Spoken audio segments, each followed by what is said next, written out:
Hello साथियों, हम एक बार पुनः आपके समक्ष वनडे एग्ज़ाम, एक दिवसीय एग्ज़ाम में जीके जीएस के कुछ प्रश्न लेकर के जो आगामी परीक्षाओं के लिए आपके लिए महत्वपूर्ण हैं, जिनमें प्रश्न और उत्तर की चर्चा हम लोग करेंगे। तो आज का पहला क्वेश्चन है, ज़मीनी स्तर पर पर्यावरण कार्यकर्ताओं के लिए दुनिया के सबसे बड़े पुरस्कार गोल्डमैन पर्यावरण पुरस्कार के पहले भारतीय प्राप्तकर्ता कौन थे? इसका सही उत्तर है एमसी मेहता। एमसी मेहता को गोल्डमैन पुरस्कार सबसे पहले भारत में मिला। अगला प्रश्न है, परमाणु संख्या 46 वाला एक तत्व आवधिक तालिका के किस ब्लॉक से संबंधित है? तो इसका सही उत्तर है डी ब्लॉक। अगला प्रश्न है, 1983 में स्थापित रिक्त स्थान है के राजपत्र, जिसको चार्टर भी कहते हैं, को देश में राज्य और केंद्र सरकारों के बीच संबंध और अधिकारों के संतुलन को जांचना था और भारत के संविधान के ढांचे के भीतर परिवर्तन का सुझाव देना था। तो इसका सही उत्तर है सरकारिया आयोग। अगला प्रश्न है, केंद्रीय सतर्कता आयोग की स्थापना भ्रष्टाचार निवारण समिति की सिफारिशों पर की गई, जिसका नेतृत्व श्री के संथानम ने किया था। तो इसका सही उत्तर है बी, श्री के संथानम। अगला प्रश्न है, निम्न में से किसे या किन्हें कार्मिक और प्रशिक्षण विभाग द्वारा नियंत्रित व पर्यवेक्षित नहीं किया जाता है? तो इसका सही उत्तर है कर्मचारी चयन आयोग, यानी बी, केवल पी, कर्मचारी चयन आयोग। अगला प्रश्न है,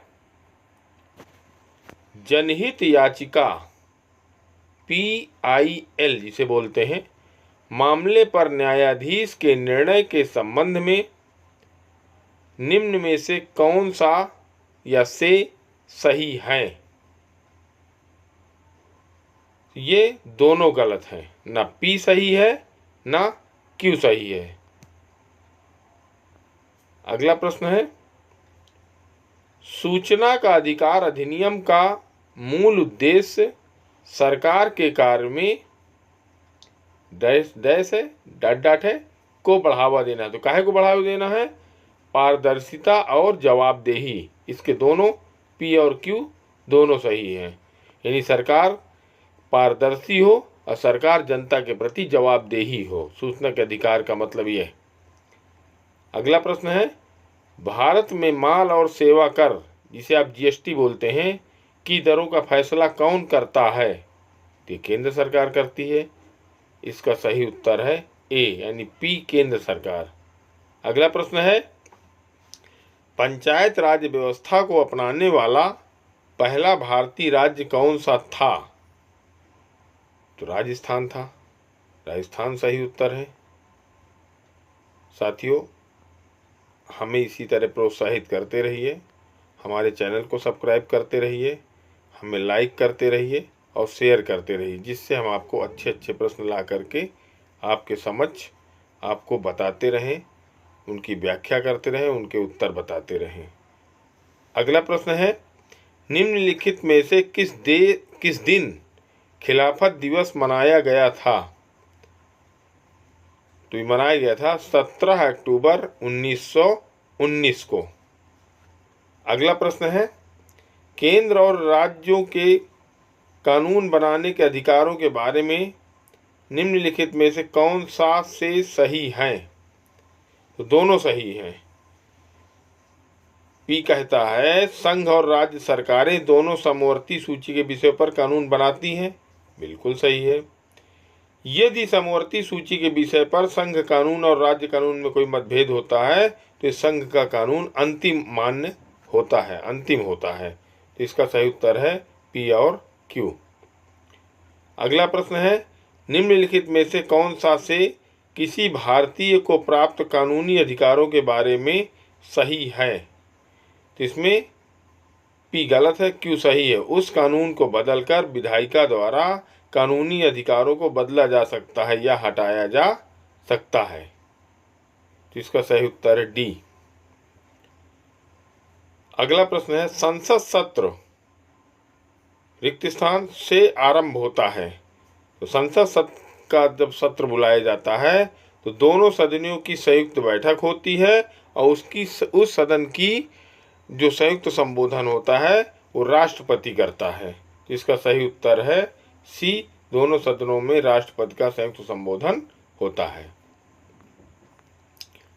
अगला प्रश्न है कृषि उत्पादकता बढ़ाने के लिए रिक्त स्थान की रचना की गई है, विशेष रूप से बारिश और सिंचित क्षेत्रों में, और इसमें एकीकृत खेती, पानी के उपयोग में दक्षता, मृदा स्वास्थ्य प्रबंधन और संसाधन संरक्षण सहक्रियता पर ध्यान केंद्रित किया गया है। इसका सही उत्तर है संधारणीय कृषि के लिए राष्ट्रीय मिशन। अगला प्रश्न है 89वें ऑस्कर पुरस्कारों में सर्वश्रेष्ठ निर्देशक का पुरस्कार किसने प्राप्त किया? तो ये पुरस्कार प्राप्त किया डेमिया सेजेल ने। अगला प्रश्न है निम्नलिखित में से कौन सा से TIES भारतीय अर्धमिति संस्था के लक्ष्य हैं? तो इसमें पहला सही है। TIES में मात्रात्मक अर्थशास्त्र पत्रिका को वित्तीय सहायता प्रदान करना, ये सही है। निर्यात और आयात दोनों से जुड़े बुनियादी ढांचे को विकसित करना, ये गलत है। भारतीय विद्वानों द्वारा भारत में जुड़े अर्धमिति पर तैयार की गई सर्वोत्तम पुस्तकों के लिए पारितोषिक और पुरस्कार स्थापित करना, ये सही है। तो इसका सही उत्तर है डी, केवल 1 और 3। किस मामले में सुप्रीम कोर्ट ने भारतीय दंड संहिता IPC की धारा 303 को रद्द कर दिया था, जिसके अनुसार एक आजीवन कैदी द्वारा की गई आत्महत्या के लिए उसे अनिवार्य मृत्युदंड दिया जाना चाहिए? तो ये पंजाब का मामला है, मिथु बनाम पंजाब राज्य। नंबर अगला, यातायात चिन्ह का अर्थ क्या है? तो यहाँ पे चिन्ह नहीं बनाया गया है। तो इसका सही उत्तर है बहुत ढालुआ ढलान।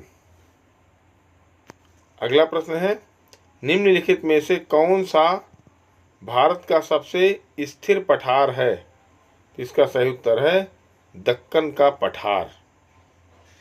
अगला प्रश्न है इनमें से किसका सही ढंग से मिलान किया गया है? तो इसका देखिए पहला पढ़ते हैं पी में। ए में पी माने ग्राम पंचायत जो गांव स्तर की होती है, पंचायत समिति जो ब्लॉक स्तर की होती है, जिला परिषद जो जिला स्तर का होता है, ये तो सही है। इसके अलावा लगभग सारे, इसके अलावा सारे गलत है। जो ग्राम पंचायत होता है गांव स्तर, पंचायत समिति ब्लॉक स्तर और जिला परिषद जिला स्तर पर होती है। और अगला क्वेश्चन है यदि कभी यह सवाल उठता है कि कोई विधेयक धन विधेयक है या नहीं, तो इसका निर्णय कौन करता है? तो धन विधेयक है कि नहीं कोई विधेयक, इसका अंतिम निर्णय लोकसभा अध्यक्ष करता है कि विधेयक धन विधेयक है या नहीं। और यदि धन विधेयक है तो उसे पहले लोकसभा में प्रस्तुत किया जाएगा, लोकसभा में पास होने के बाद राज्यसभा जाएगा, यदि राज्यसभा नहीं भी पास करता तो उसको 14 दिन बाद राष्ट्रपति के पास कानून बनने के लिए भेज दिया जाएगा। तो इसका सही उत्तर है लोकसभा अध्यक्ष। साथियों, आप हमें सब्सक्राइब करें, लाइक करें, हमारा सहयोग करें। हम आपको इसी तरह अच्छे अच्छे प्रश्न ढूंढ ढूंढ करके लाते रहें, आपको समझाते बताते रहें जो आपकी आगामी परीक्षा के लिए महत्वपूर्ण हों। बहुत बहुत धन्यवाद। Thank you.